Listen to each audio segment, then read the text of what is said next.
만나면 좋은 친구 MBC.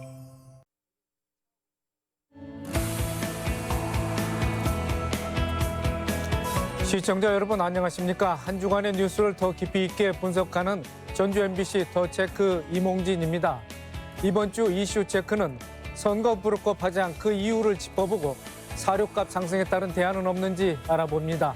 이슈 토론에서는 지난 1일 치러진 제8회 전국 동시지방선거 결과를 분석해보고 민선 8기 과제는 무엇인지 이야기 나눠보겠습니다.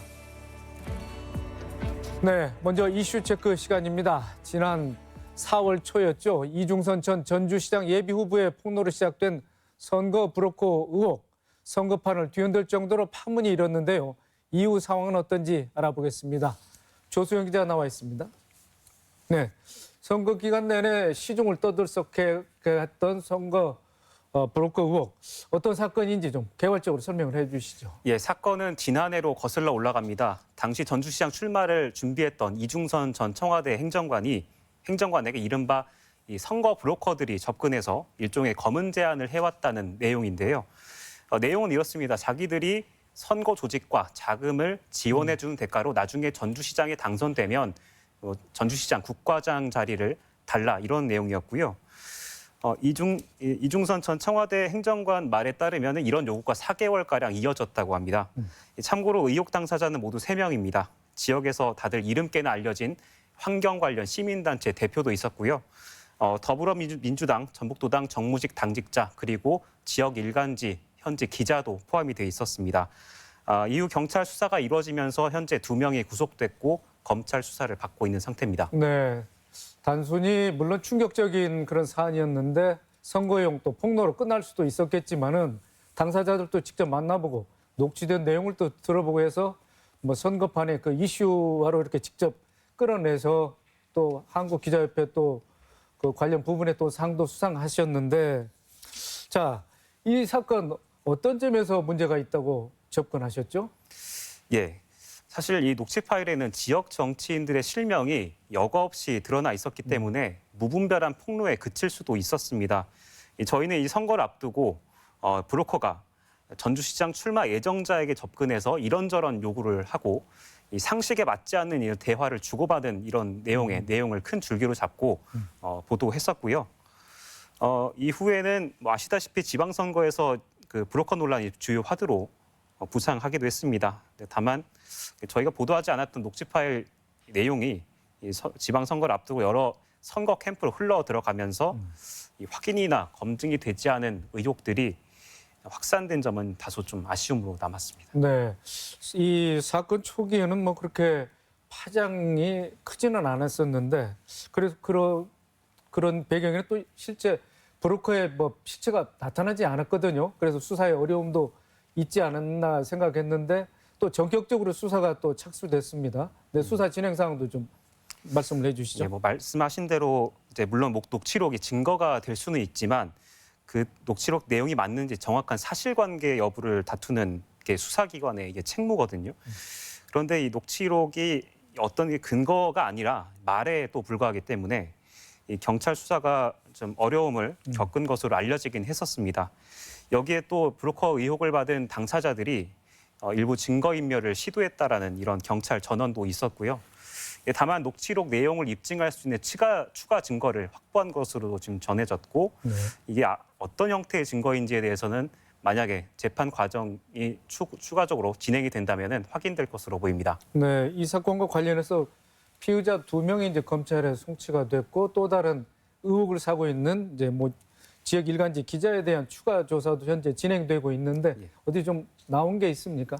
일단 그 지난달 중순쯤에 피의자 2명과 함께 나머지 일간지 기자에 대해서도 경찰이 구속 수사를 시도하기는 했었습니다. 그런데 검찰이 보완 수사가 필요하다는 이유로 해서 영장을 반려한 바가 있거든요.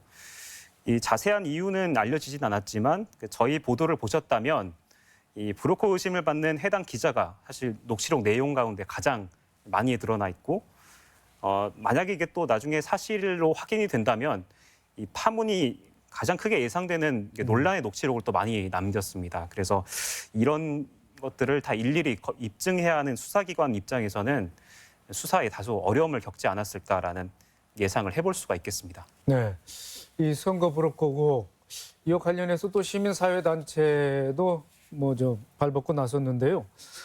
시민사회단체가 녹음 파일에서 돈을 제공하려는 기업, 그 다음에 또 어떤 후보를 접촉했는지 그 녹취록을 추가로 발표해라, 나타내라 이렇게 요구를 하고 있었거든요. 그 녹취록 아직은 추가로 나온 건 없습니다만은 만약에 녹취록이 있다고 그러면은 어떤 내용이 담겨져 있을까요? 지금 말씀하신 녹취록 내용에는 한 브로커가 건설 업체들로부터 7억 원에 달하는 선거 자금을 제공받았다는 내용이 하나가 있고요. 여기에 자금을 확보한 상태에서 특정 전주시장 그 선거에 출마한 후보를 접촉하고 있다는 이 내용이 들어 있습니다. 만약에 수사가 추가로 더 확대된다면 이 내용의 진위 여부를 가리는 게 관건이 될 것 같은데요. 아직 경찰에서는 좀 자세한 내용을 밝히고 있는 상태는 아닙니다만은 일단 별도의 추가 수사 결과 지켜봐야 될 것 같습니다. 계속해서 이 문제에 대해서는 경찰이 지금 수사를 계속하고 있다는 말씀이죠? 예. 네.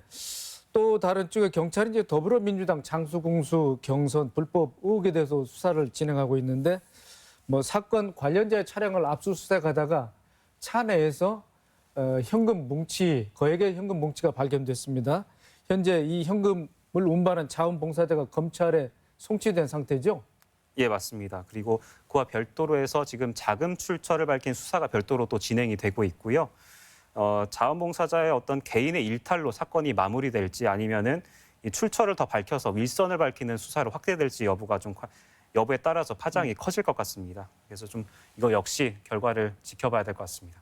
마지막으로 이 현금 다발의 출처라든지 용처 혹시 밝혀진 게 있습니까?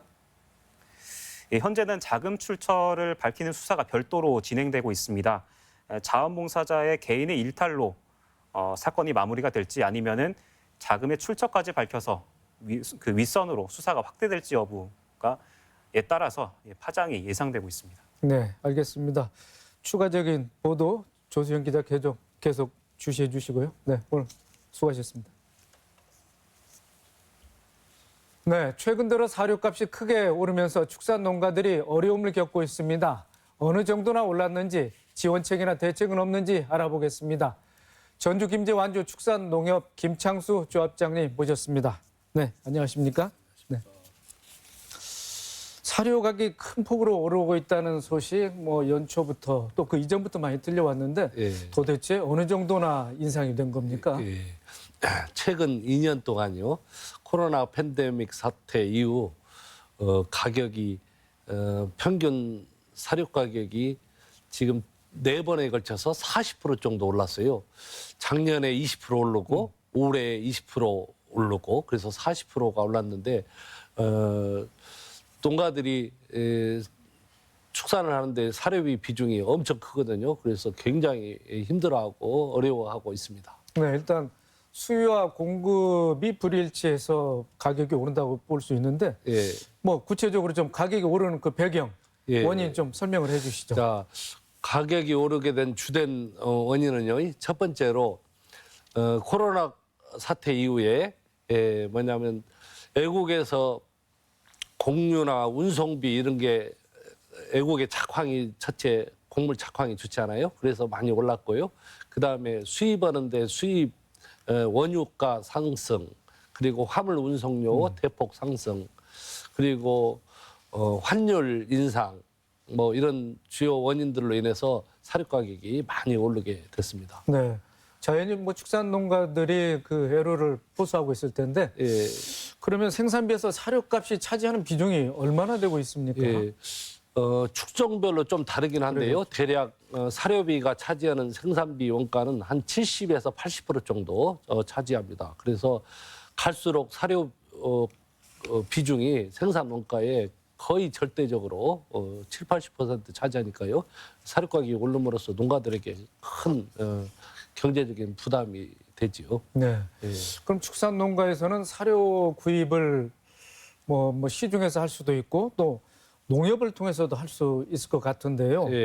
그렇다면 농협 사료 생산 공장의 고충도 크다는 얘기가 있습니다. 현재 판매하고 있는 배합 사료 가격은 어느 정도나 되고 있고 이것도 지금 날이 갈수록 지금 뭐 오르고 있는 그런 추세라면서요? 예, 맞습니다. 농협 사료 가격이 많이 올라왔는데요. 농협 사료에서도 자체적으로 경비를 많이 전략하고 농가들이 농협 사료 직원들이 받는 급여를 일부분 반납하면서까지 사료 가격을 원가를 낮춰보려고 많이 노력하고 있습니다. 그리고 앞으로 추가적으로도 지금 우크라이나 전쟁으로 인해서 곡물이 수급이 원활치 않고 그리고 어려움이 있어서 추가적으로 사료 가격이 또 오를 거라고 그렇게 업계에서 내다보고 있습니다. 네. 사료 가격은 올라가는데 또 속값은 또 내리막세를 보이고 있는데 그건 왜 그렇습니까? 코로나 사태 이후에 수입 소고기가 원활치 않아서요. 국내산 한우 가격이 많이 이렇게 오르게 됐었는데 오르다 보니까 농가들이 입식을 계속 늘려가는 그래서 가격이 소가 많이 입식이 투수가 늘어나게 됐어요. 그래서 수요는 한정돼 있고 투수는 많이 늘어나고 그래서 소 가격이 지금 많이 내려가고 있습니다. 예. 그 한국 사육 두수도 지금 늘고 있지 않습니까? 2008년이었던가요? 송아지 값 그 하락에 따른 뭐 소값 파동이 이렇지 않습니까? 그때와 그 당시와 지금을 비교해 보면 어때? 같은 점 차이점은 뭐라고 보십니까? 그 당시 때 소가 엄청 가격이 싸서 송아지 파동이 그렇게 일어났었는데 그런 상황들을 또 맞지 않기 위해서 뭐냐면 소 입식을 적극적으로 자제하도록 정부와 농협에서 이렇게 권장하고 있고요. 또 능력이 떨어지는 그런 소들은 과감하게 도태를 해서 생산성 위주로 투수를 줄여가면서 생산을 높이는 그런 정책을 폐한다고 농가들도 그렇게 생각하고 그렇게 방향에 맞춰서 그렇게 움직이고 있습니다. 예, 조합장님. 그런데 이제 정부가 축산 농가에 저리로 융자금을 지원하고 있지만 이제 그 수혜 대상이 아주 적다 보니까 또 일선 농가에서 볼멘 소리도 나오고 있는데 어떤 상황입니까? 지금 농가들에게 사료 자금을 지원하는데 1% 금리로 이렇게 지원하고 있어요. 그런데 그 받는 예산이 넉넉지 않아서 받은 농가들이 영세한 농가로 일부분에 그쳐서 좀 아쉬움이 있습니다. 추가적인 농가들을 보호하기 위한 대책이 좀 더 강구가 됐으면 좋겠습니다. 금리를 더 저리로 해야 될까요? 아니면 수혜 폭을 더 넓혀야 될까요? 금리도 더 낮게 해주시면 좋겠고요. 또 농가들이 수혜를 받는 농가들이 많이 이렇게 혜택을 볼 수 있도록 그런 정책을 해주셨으면 좋겠습니다. 네. 국내 사료 원료국의 이제 90% 이상이 해외 수입에 의존하고 있지 않겠습니까? 맞습니다. 해외 수입선 뭐 다변화라든지 뭐 체계적으로 원료국을 그렇게 확보할 수 있는 그런 방안이 시급할 텐데요. 네, 어떻게 보십니까? 지금 이 공유는 뭐 거의 전부 다 외국에서 수입하는데요. 조사료 같은 경우는 국내에서 일부분을 좀 조달할 수 있거든요. 그래서 유효 농지랄지 하천 부지 이런 거를 적극적으로 활용을 해서 조사료를 심어서요. 뭐냐면 알곡 사료를 대체하는 그런 효과를 좀 얻을 수가 있을 것 같아요. 그래서 농가들에게 또 정부 시책으로 그런 것들을 적극적으로 지원해 주시면 농가들이 사료 부담을 좀 덜을 것 같은 생각이 듭니다. 네, 축산 전문가로서 이런 이제 속값 파동에 즈음해서 이 난관을 축산 농가들이 어떻게 극복해야 할지 한 말씀 부탁드립니다. 시세가 좋을 때는 두수로 경쟁을 해서 이렇게 돈을 벌려고 생각을 했다면 앞으로 경기가 어려워지고 또 가축 사양하는 데 어려움이 많이 있으니까 능력이 떨어지는 소들은 과감하게 도태를 해서 고급육 생산에 초점을 맞춰서 두수가 아니라 적게 키더라도 고기를 좋은 육질의 고기를 생산해서 농가가 생존할 수 있도록 그런 방법으로 열심히 노력해야 할 것 같습니다. 네, 오늘 말씀 고맙습니다. 네, 감사합니다.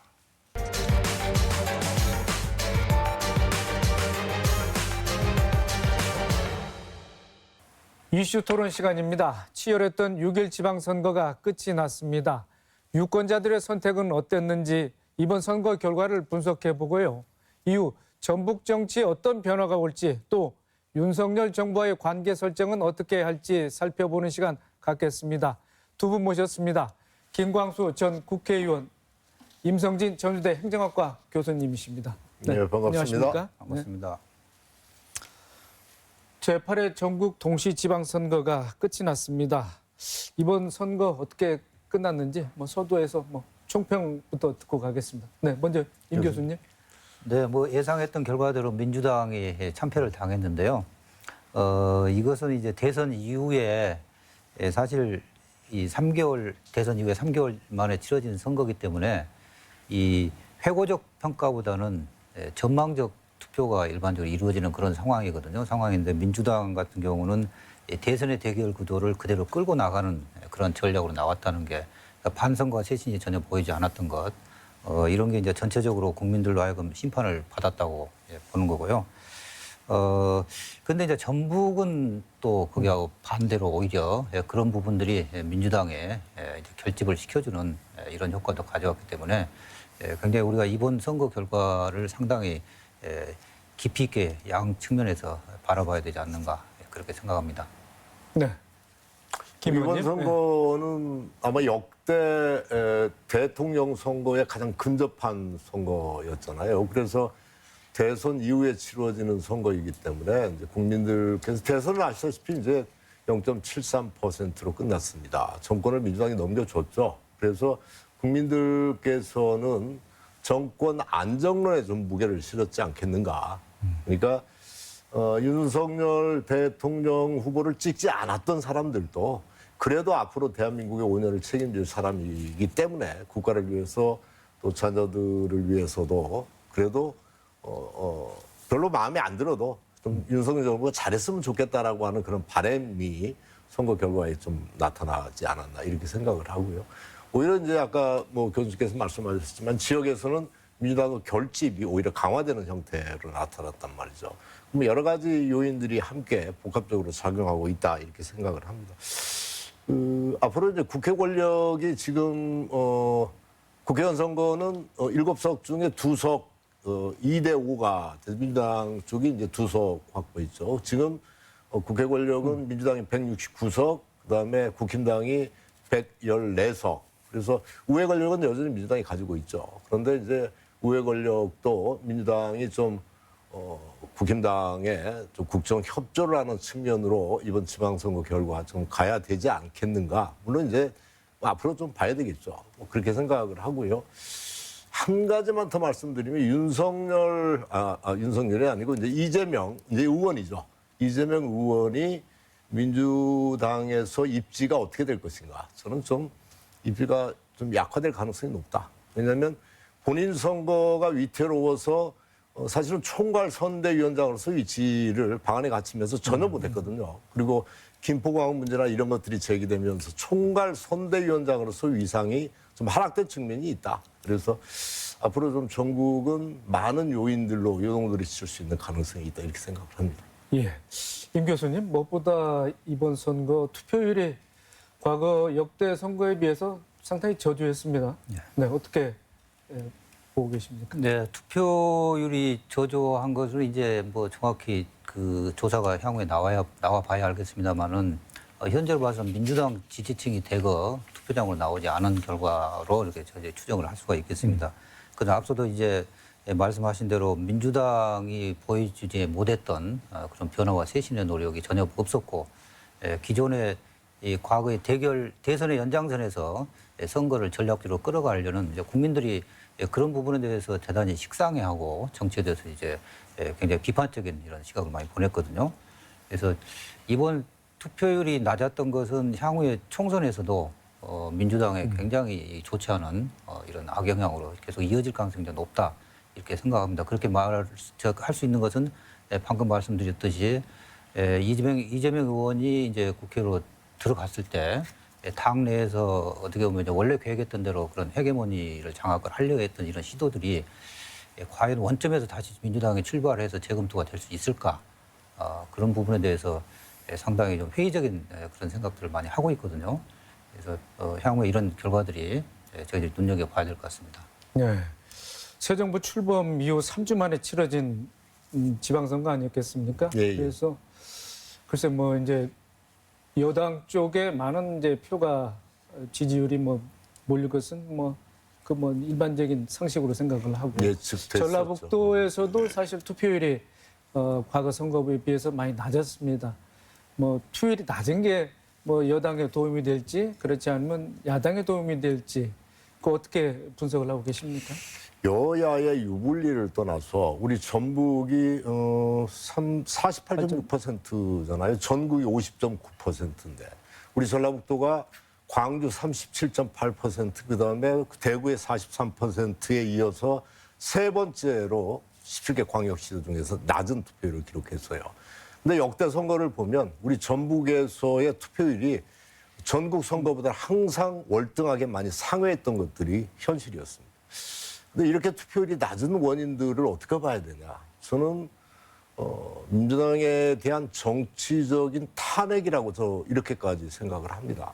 그러니까 이미 식상에 있는 거죠. 어차피 민주당이 다 될 건데 내가 나가서 뭐 투표해서 보태주면 뭐하냐. 뭐 이런 마음들도 있었을 거고 또 막판에 14개 시장 군수나 이런 쪽이 민주당이 많이 당선됐던 것은 막판에 낮은 투표율 속에서 민주당의 열성 당원이나 권리당원을 중심으로 한 이런 사람들의 결집의 효과이지 전체 도민들의 어떤 의사가 제대로 반영된 것은 아니다. 그게 투표율이 낮은 것에서 나타나고 있단 말이죠. 그래서 이 투표율이 낮은 것에 대해서는 민주당 입장에서는 정말 처절한 반성이 수반돼야 된다. 저는 이렇게 생각을 합니다. 예, 앞서 제가 말씀드린 건 이제 전국적 상황에 대한 이야기였고 방금 의원님 말씀하신 대로 전라북도의 상황은 오히려 투표율이 낮았던 게 열성 민주당 지지층들이 결집하게 된 이런 효과를 가져왔기 때문에 결론적으로 보게 되면은 나타난 현상은 달랐지만은 민주당에 대해서 상당히 경고와 비판의 목소리를 많이 보냈다는 게 명백한 선거 결과가 아닌가 그렇게 봅니다. 네. 이번 선거에서도 또 방송 3사에 출구조사가 있었지 않겠습니까? 그 김관영 당선인에 대해서도 어느 정도 아주 근접한 퍼센테이지가 나왔고 또 서거석 교육감 당선인에 대해서도 비슷한 퍼센테이지가 나왔습니다.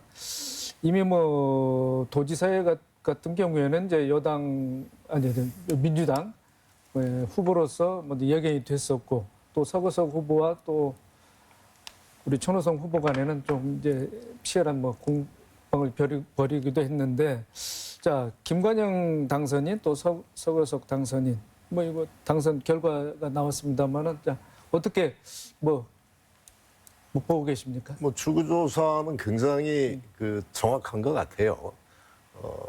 예전에 이제 제가 총선을 치를 때 그러니까 20대 2016년이죠. 2016년 총선 때는 출구조사에서는 제가 진 것으로 나오더라고요. 예. 그런데 막상 이제 결과는 제가 이제 이겼는데 이렇게 박빙의 구도가 되어 있는 부분들은 또 때로 출구조사가 정확하게 맞히기가 어려운 부분이 현실이라고 생각을 합니다. 그러나 큰 흐름들을 짚는 데는 거의 출구조사는 정확한 것 같아요. 예. 임 교수님. 예, 일단 조사 기법이 많이 발달한 것 같고요. 그러니까 기존에 이루어졌던 여론조사의 성향하고 출구조사가 상당히 좀 일치하는 경우가 많거든요. 그래서 이것은 이제 출구조사할 때 단순히 그 사람의 의견을 받아들이면서 이런 부분들을 상당히 이제 변수로 보완하는 이런 기법이 굉장히 발달한 게 이번에 결과로 나타난 것 같고요. 근데 하여튼 출구조사도 상당히 정확했지만은 이번 선거 결과에서 이제 도지사, 지방 교육감 그리고 단체장 이게 대거 이번에 세력 교체가 됐다는 이 사실은 전라북도 정치 변화에 굉장히 큰 변화를 가져올 그런 신호라고 저는 보고 있습니다. 네, 도지사의 경우는 이제 김관영 당선인이 82.1%, 뭐 상대 국민의힘 조배수 후보가 17.9%, 뭐 15% 이상 더 득표를 했지 않겠습니까? 예. 그 부분에 대해서는 뭐 어떤 의미를 찾을 수 있을까요? 예, 뭐 전국 최고 득표를 도지사 같은 경우는 했으니까 일단 뭐 대단히 고무적인 뭐 현상이기도 하겠죠. 예.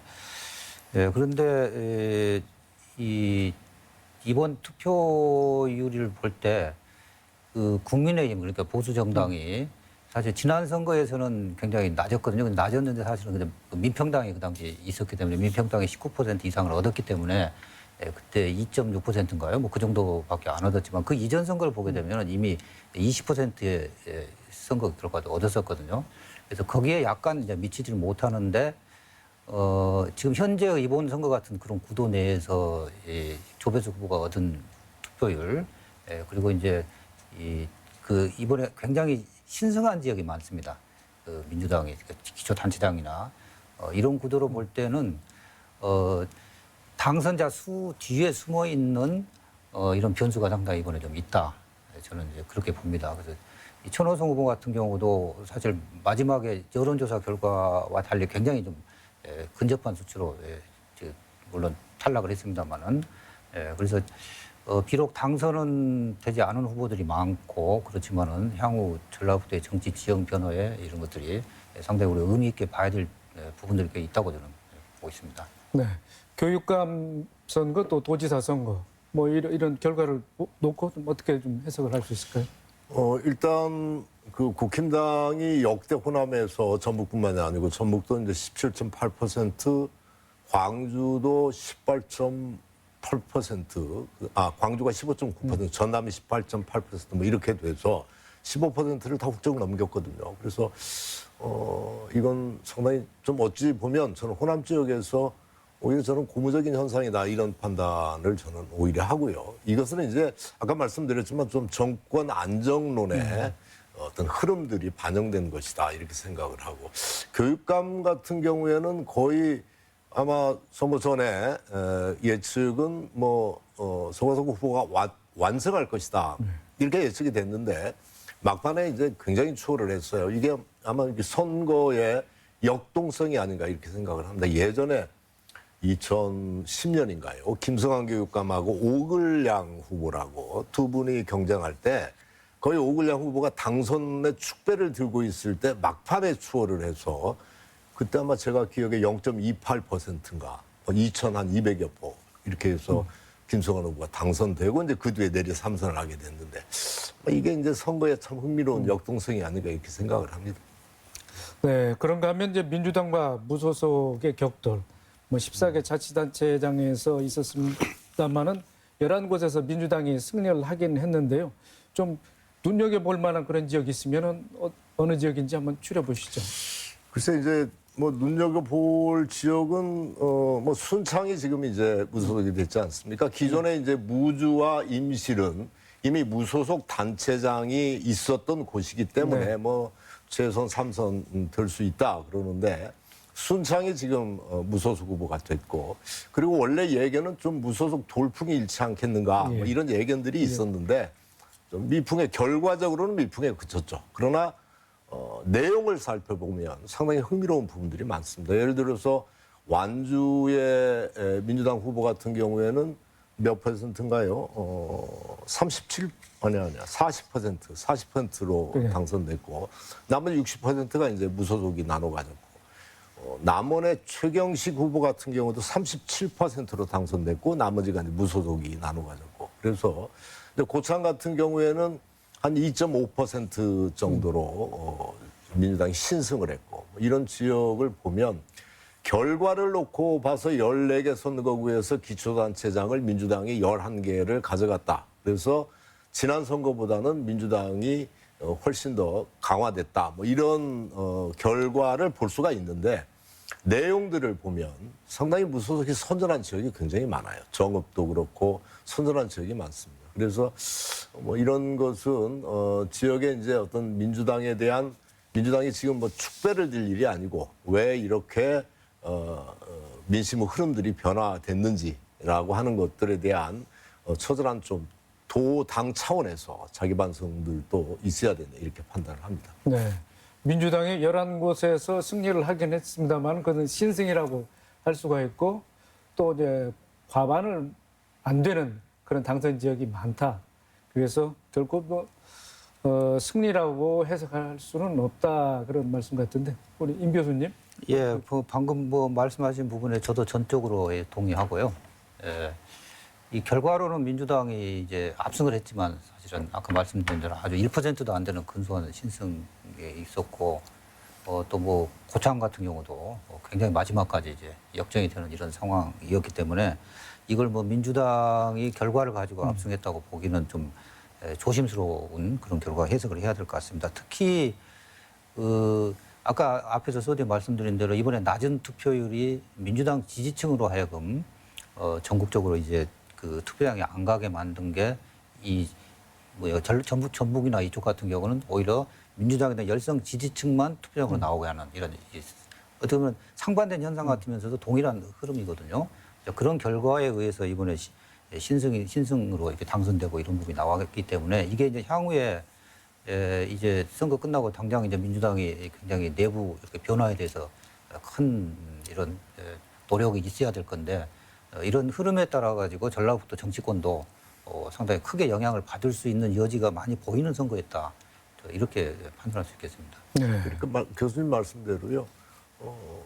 투표율이 만약에 지금 이렇게 낮은 최악의 투표율이 아니고 지난 2018년 선거처럼 한 60% 초반대 투표율이 나왔다라고 하면 아마 각 지역에서 많은 변수들이 생겼으리라고 생각을 합니다.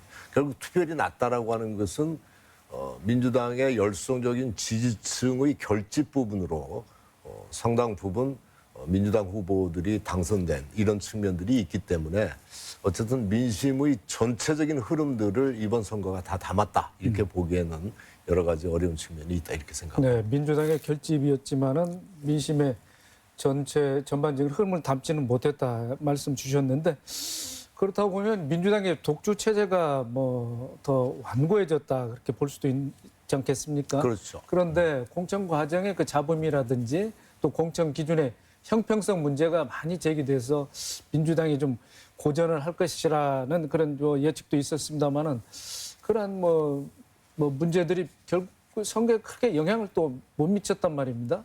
결과는 그렇지만 아까 무소속이 선전한 지역 같은 경우는 거의 대부분 공천 잡음이 일었던 지역이지 않습니까? 그래서 결과는 뭐 민주당은 승리로 나왔지만 여러 가지 내용적으로 보면 여러 가지 살펴볼 부분들이 많다 이런 이야기를 다시 드리고요. 민주당이 새로운 어떤 변화와 혁신 이런 부분들이 우리 지역 차원에서도 새롭게 좀 전개가 될 필요가 절실하다 저는 이렇게 생각을 합니다. 네, 14개 또 단체장 중에서 또 8군데가 지금 이번에 바뀌었거든요. 그렇죠. 절반 이상이 바뀌었는데 그런 부분에 대해서는 어떻게 보고 계십니까? 바뀐 곳은 뭐 삼선 제한 때문에 연임 제한 때문에 뭐 못 나온 곳들도 있고 또 새로운 인물로 교체된 곳들도 있고 그러는데 전체적으로 보면 정말 참신한 인물들이 많이 좀 발굴돼서 지역의 어떤 단체장이나 리더로서 역할을 하는 그런 구조보다는 기존에 있던 사람들이 거의 다 기존에 뭐 누구나 다 알고 있었던 이런 사람들에 의해서 선거가 좌지우지되는 이런 측면들이 좀 많았죠. 그런 측면에서는 그렇게 사람이 바뀌었다고 그래서 많이 참신하고 새로운 어떤 개혁의 원동력이 될 것이다. 이렇게 예측하기는 조금 무리라고 이렇게 생각을 합니다. 네. 인물 교체가 어떻게 뭐 시대 교체를 좀 촉발할 수 있을까요? 어떻게 보고 계십니까? 예, 인물 교체가 대거 이루어졌음에도 불구하고 지금 지적하신 한계가 분명히 있는 거고요. 그것은 어찌 보면 지금의 선거 제도가 가지고 있는 그 맹점이 아닌가 그렇게 생각을 하거든요. 특히 이제 젊은층 같은 경우도 이번에 굉장히 낮은 과거에 비해서 낮은 게 거의 없는 이런 상황이고 정치 신인들 인물 교체를 했지만은 정치 신인이라 해도 사실상 이미 정치권에 깊이 발을 들여놓은 분들에 의한 오히려 그런 분들이 가산점을 받는 경우도 이렇게 발생을 했고 그래서 전체적으로 제도적인 측면에서 한번 근본적인 재점검이 필요하지 않는가. 특히 이번 선거 때 정당의 독점 구조에 대해서는 늘 나온 이야기거든요. 그런데 이제 민주당 내에서도 이런 다당제적인 이런 정당의 다양성을 위해서 기득권을 내려놓겠다. 이걸 이제 그동안 수없이 이야기를 했는데 실제 결과는 오히려 기득권이 더 강화되는 이런 측면이 있었기 때문에 이런 부분에 대한 앞으로 이제 민주당이 보여줄 변화와 쇄신 과정에서 가장 역점을 두어야 될 부분이 이제 그런 부분이 아닌가. 사실 하나를 내려놨을 때 두 개를 얻는다 이런 생각을 좀 해줘야 되거든요. 예. 하여튼 그런 부분에 있음에도 불구하고 어찌된 간에 이번에 인물 교체가 됐다는 것은 무언가 과거보다는 좀 역동성은 부여할 것 같습니다. 네, 국민의힘 쪽에서도 뭐 기초의회입니다만은 이제 선출돼서 지금 이제 들어간 경우도 있고 또 일부 이제 지자체에서는 이제 무소속 기초 의원들이 많이 좀 탄생을 했거든요. 네, 그런 점에 대해서는 또 어떻게 보고 계십니까? 그러니까 이게 이제 지금 이번에 도의원 같은 경우는 정의당에서 한 분이 됐고 다음에 다 민주당이고요. 진보당. 진보당 죄송합니다. 진보당이고. 그다음에 이제 기초 의원은 지금 뭐 정확한 통계가 아직 안 나왔습니다만 20명 약간 넘는. 그러니까 사실 숫자로 보면은 과거에 비해서 그렇게 많은 숫자로 보기는 어렵습니다. 예를 들어서 2014년도 같은 경우는 거의 30명, 거의 30% 정도가 이제 기초 의원에서 무소속이었기 때문에. 근데 이제 기초 의원 선거가 될수록 정당으로부터 좀 이렇게 자유스러운 투표 성향을 보이거든요. 풀뿌리 민주주의, 풀뿌리 투표 성향이 더 강한 거죠. 그래서 비록 숫자가 늘어나진 않았지만은 기초 의원에서 무소속이 상당 부분 차지했다는 것은 여전히 그러한 지지를 보내면서도 이제 또 다른 측면에 이제 자기 의사를 표현하는 우리가 이렇게 양면성을 가지고 해석을 해야 되는 부분이라고 생각을 합니다. 그래서 특히 이번에 그 기초 의원들에서 전주시 그리고 익산시, 군산시 이런 지역에서 무소속이 되고 나왔다는 부분은 저희들이 한번 깊이 있게 이 사후에 검토를 좀 해봐야 될 그런 부분 같습니다. 네. 또 이와 함께 무투표 당선자들이 62명이 나왔습니다. 네. 뭐 광역에서 22명, 기초 단위에서 뭐 33명이죠. 그다음에 기초 비례에서 또 7명이 나왔고. 이렇게 무투표 당선자가 많다는 것은 민주주의에 꽂힌 선거인데 선거를 하지 못하는 어떤 유권자의 권리를 박탈당하는 이런 상황이라고 볼 수 있는데 그래서 특히 이제 무투표 당선자들은 민주당 소속이 대부분 있지 않겠습니까? 그래서 차제에 민주당 공천 시스템을 좀 고쳐야 된다는 그런 뭐 주장도 많이 나오고 있습니다. 예, 예. 무투표 당선이 너무 많았죠. 그러니까 무투표 당선이 아까 말씀하신 대로 도의원 같은 경우에는 광역의원 같은 경우는 광역의원이 전라북도가 36명이에요. 36명 중에 22명이 무투표 당선됐단 말이죠. 이게 역대 초유의 일입니다. 아마 이런 것들이 우리 도민들을 어떤 투표장으로서의 유인하는 그런 기회를 박탈해버리는 이런 요인들 중에 하나일 것은 분명할 겁니다. 그러니까 아까 말씀하신 대로 결국은 유권자의 권리를 박탈한 거죠. 저는 이게 차제에 좀 선거법도 좀 고쳐서 무투표 당선 같은 경우에는 찬반 투표라도 할 필요가 있다. 오늘 오전에 제가 뭐 어디 가서 강의를 하고 왔는데 그런 이야기를 그 광역의원이 누군 줄 아십니까? 그랬더니 얼굴도 모르고 성도 모르고 어떤 누군지를 모르겠대요. 대부분 주민들이 그렇단 말이죠. 그래서 좀 그런 것들도 필요하고요. 일단 민주당의 공천 시스템이 좀 바꿔야 될 필요가 있다. 지금 그 광역의원이나 기초의원 같은 경우에는 그냥 권리당원 경선으로 이번에 했단 말이죠. 이 권리당원 경선은 거의 지역위원장의 의중이 그대로 반영된다라고 해도 과언이 아닙니다. 그럼 지역위원장의 의중이 A라고 하는 사람한테 가 있는데 내가 나가면 뭐해? 둘러리 서는데 빠져버리는 거죠. 그러니까 결국은 무투표로 나가는 이런 상황들이 지속되기 때문에 저는 공천 시스템, 그러니까 공천 방식, 권리당원만의 경선, 그들만의 리그, 그들만의 잔치 이런 것들이 아니고 국민들이 좀 참여할 수 있는 방식들을 좀 만들어야 된다. 물론 민주당의 지금 공천 방식 중에 국민 참여 경선이라고 그래서 권리당원 50%, 시민 여론자 50% 이게 이제 참여 경선이고 또 하나는 그냥 권리당원 100% 경선. 그다음에 뭐 국민 배심 문제 뭐 이런 것들이 있는데 이런 공천 시스템에서 권리당원의 비중을 완전히 없앨 수는 없겠지만 당이기 때문에 그렇지만 권리당원의 비중들을 대폭 축소하는 방식의 경선이나 또는 뭐 배심 원제나 뭐 여러 가지 이런 부분으로 다양화시킬 필요가 있겠다. 그리고 또 하나는 공천관리위원회에 공관위에 국회의원들이 다 들어가 있어요. 그런데 공관위에 국회의원들이 들어가면 그런 국회의원들의 의중들이 그대로 반영되는 공천이 될 수밖에 없습니다. 공관위에 원천적으로 국회의원들이 좀 배제되는 이런 공관위 구성들이 좀 필요하지 않겠는가. 뭐 저는 그런 생각들을 좀 해봤습니다. 네, 임 교수님도 공천 시스템 그 개선 어떻게 보고 계십니까? 그러니까 그동안 선거 과정에서 이제 공천을 아래로부터의 공천을 하기 위한 여러 가지 시도가 좀 있었거든요. 사실은 그래서 이제 성공한 부분도 있었고 한계도 있었고 그랬는데 이번 선거 같은 경우는 이제 그런 시도조차 없었다는 게 굉장히 큰 명점이었던 것 같아요.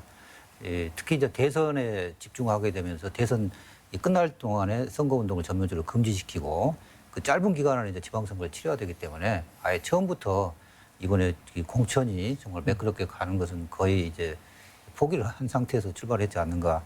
그렇기 때문에 지적하신 이런 과거의 공천의 문제가 그대로 이번에 다 재현된 이런 상황이 있었습니다. 그래서 차제에 하여튼 공천 시스템은 근본적으로 다시 과거에 사실 민주당이 이 고민하고 시도했던 그런 축적물이 상당히 저는 있었거든요. 그래서 그것들을 다음 총선에서라도 좀 더 발전시켜서 적용을 하는 시도를 해야 된다고 봅니다.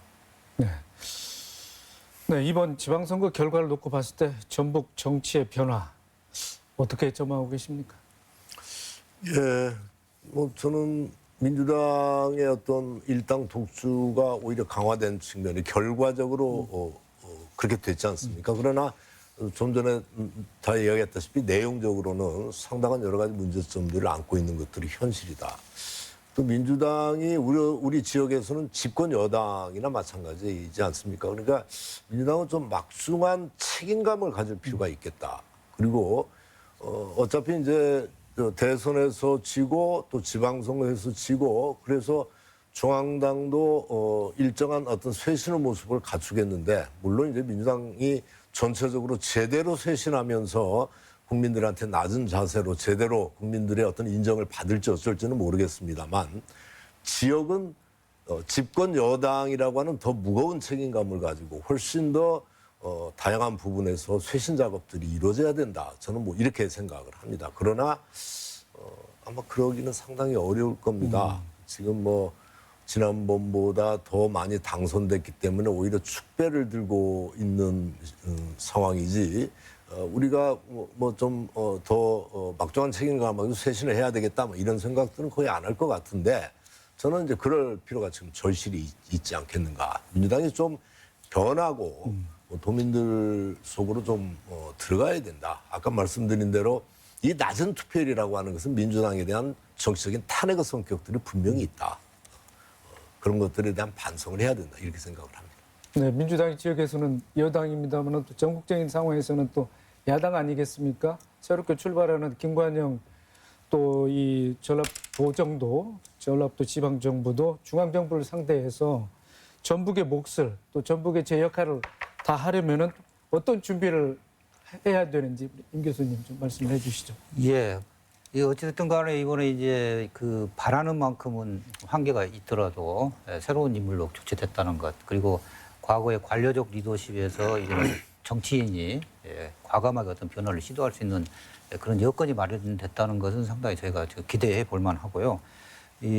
물론 이번 공약에서 사실 그런 게 좀 그렇게 크게 보이지는 않았습니다만은 지금 포스트 코로나 시대 이후에 국제 상황이 과거와는 굉장히 다른 패러다임으로 급변하고 있거든요. 하루가 다르게 전 세계적으로 새로운 과거의 산업들이 사라져가고 새로운 산업이 이렇게 크게 성장해가는 변화해가는 이런 흐름에서 국가적으로 볼 때 저희가 굉장히 늦습니다. 늦고 지금 윤석열 정부 체제에서 그것을 얼마만큼 소화해낼 수 있을지에 대해서도 저희들이 아직 그런 확신이 안 서고 있는 상황이기 때문에 향후 이제 어차피 변화를 전면에 내세운 그런 새로운 도 권력이기 때문에 이런 새로운 급변하는 국제사회의 변화를 선도할 수 있는 전라북도가 그런 방향으로 미래 발전 전략을 새롭게 수립하는 그런 부분이 굉장히 저는 중요하다고 그렇게 생각을 합니다.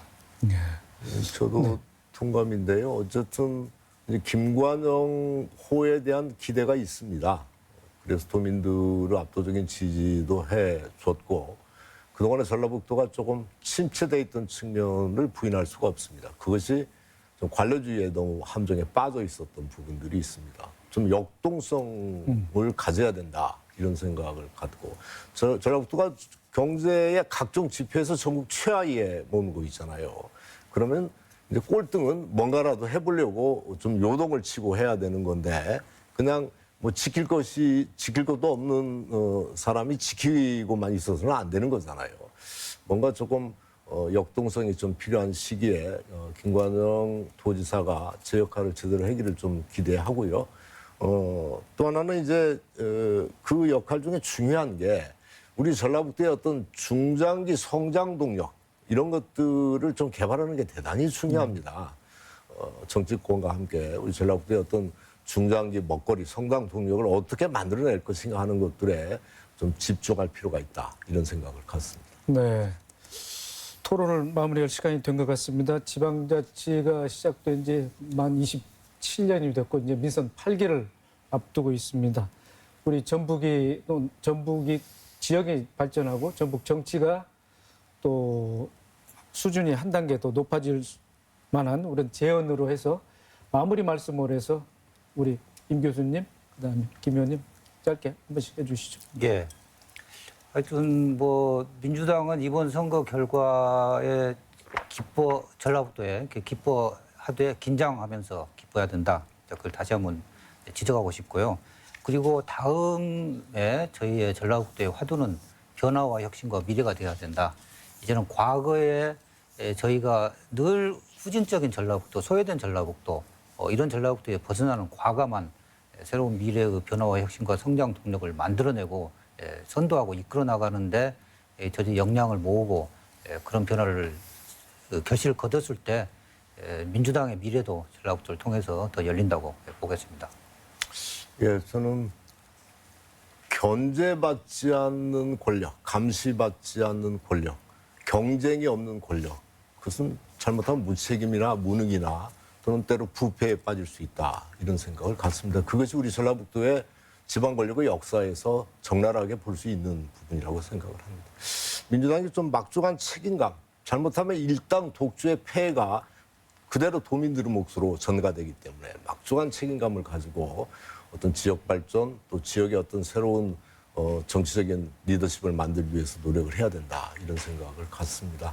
민주당부터 좀 쇄신하는 그런 작업이 지금 절실하게 필요할 때가 아닌가 이렇게 생각을 합니다. 네, 오늘 두 분 수고하셨습니다. 6.1 지방선거의 유권자들 선택이 앞으로 전북 정치를 어떻게 바꿔나갈지 궁금합니다. 변화에 주목하면서도 공약을 잘 이행하는지 어떤 정책 효과를 나타낼지 앞으로도 검증은 계속돼야 할 것 같습니다. 오늘 순서 여기서 마칩니다. 시청해 주신 여러분 고맙습니다.